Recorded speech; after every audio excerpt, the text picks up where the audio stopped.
Our lives are full of emotion. Love, envy, happiness, anger, hate, disgust cross our paths every day. Fear is one of the greatest motivating factors. Fear can be natural and it can be healthy, but we have to learn to control our fears. As a child, we might be afraid of the dark, what might be under our bed, or we might be afraid of the dentist.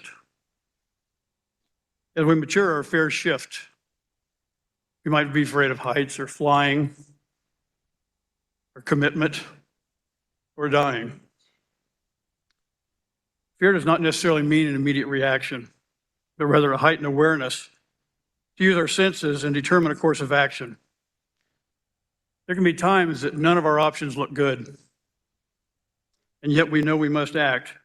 So we take all the information at hand and we make a decision. Remember, if you don't act, you've acted. A person from the city might be afraid when they get out in the wilderness, and a person from the wilderness might be afraid when they get in the city.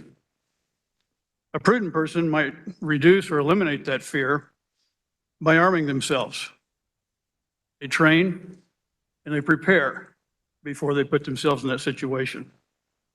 A firearm in the hands of someone trained in its use can defend themselves from predators, both two-legged and four-legged. Just recently, fear drove our nation in a sharp turn away from liberty.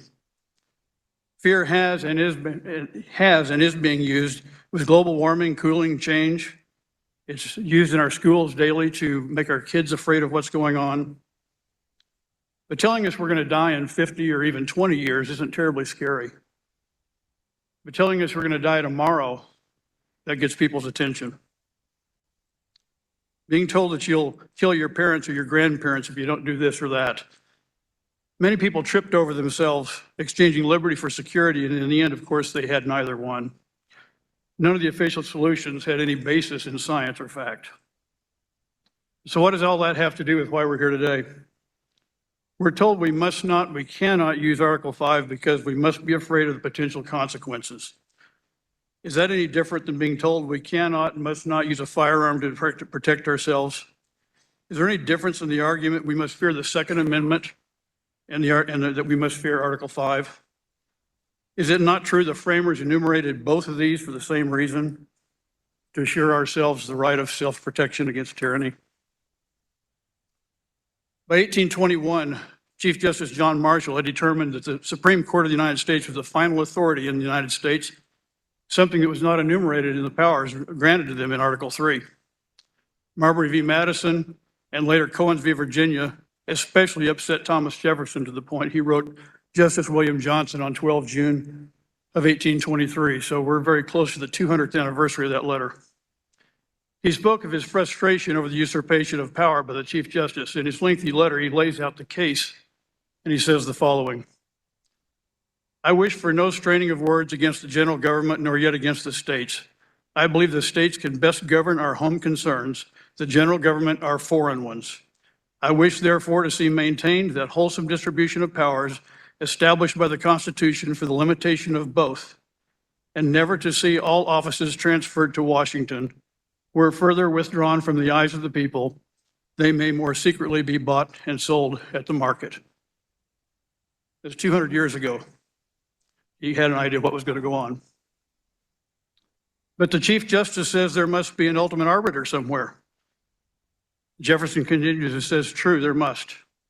But does it prove it is either party?